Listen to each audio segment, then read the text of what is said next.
اگر میں مسجد سے نکلتے ہوئے جوتا چرا کے لے جاتا ہوں اور آرزو یہ رکھتا ہوں کہ میرے اوپر عمر بن عبدالعزیز جیسا حکمران آ جائے، تو میری یہ خواہش پوری نہیں کی جائے گی، کیونکہ میرے عمل کے نتیجے میں میرے اوپر حکمران مسلط کیا جائے گا۔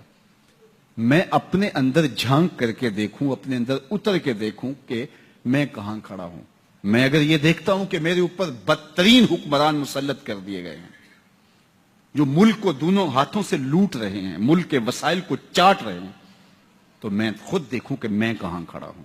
جب تمہارے اوپر نااہل حکمران مسلط کر دیے جائیں تو یہ تمہارے اعمال کی سزا ہے۔ ایک روایت میں آیا اعمالکم اموالکم، تمہارے اعمال ہی تمہارے اموال ہیں۔ حجاج بن یوسف بڑا ظالم شخص ہے۔ حضرت حسن بصری رضی اللہ تعالیٰ عنہ فرماتے ہیں پچھلی امت کے لوگ اپنے سارے ظالم اکٹھے کر کے لے آئیں اور ایک پلڑے میں رکھ دیں، تو دوسرے پلڑے میں ہم حجاج بن یوسف کو رکھ دیں تو ہمارا پلڑا پھر بھی بھاری ہوگا۔ 70,000 لوگ اس نے اپنے ہاتھوں سے قتل کیے، 90,000 لوگ اس کے حکم سے کٹے ہیں۔ بصرے کا ظالم ترین حکمران حجاج بن یوسف۔ لیکن کچھ لوگ تھے کہ جو اس کے سامنے بھی حق بات کر لیتے تھے، اگرچہ وہ بہت سخت تھا اور بات بات پہ گردن کاٹتا تھا۔ کہتے ہیں بصرے میں ایک فقیر آ گیا تو حجاج بن یوسف نے اسے بلایا اور کہا کہ میرے لیے کوئی وظیفہ بتائیے۔ تو اس نے کہا کہ تمہارے لیے بہترین وظیفہ یہ ہے کہ تم دوپہر تک سوئے رہا کرو۔ اس نے کہا یہ عجیب وظیفہ ہے۔ کہا ہاں یہ تیرے حق میں اور امت کے حق میں بہتر وظیفہ ہے۔ کہا وہ کیسے؟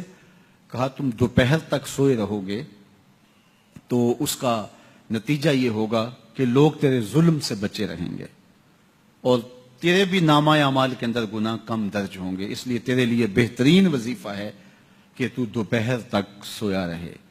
حضرت شیخ سعدی شیرازی فرماتے ہیں جس کے جاگنے سے اس کا سونا بہتر ہو، اس کے جینے سے اس کا مرنا بہتر ہوتا ہے۔ بدترین حکمران بصرے کا، انسانوں کا قاتل، بات بات پہ گردن کٹوا دینے والا۔ کسی نے کہا حجاج اگر تو بچہ تھا، اس وقت تیری عمر اتنی زیادہ نہیں تھی، لیکن تو نے دور عمر تو دیکھا ہوا ہے، تو اتنا ظالمانہ انداز کیوں اختیار کیے ہوئے؟ تو حضرت عمر جیسا حکمران کیوں نہیں بن جاتا؟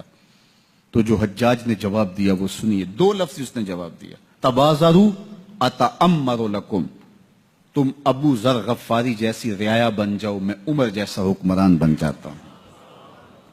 جب رعایا ابو ذر غفاری جیسی ہو تو حکمران حضرت عمر جیسے ہوتے ہیں، اور جب رعایا ہی جور و ظلم کی خوگر ہو اور اپنے رویوں کو ہم اگر دیکھیں کہ ہم کہاں کھڑے ہیں تو ہمارے اوپر ایسے لوگ ہی مسلط ہوتے رہیں گے۔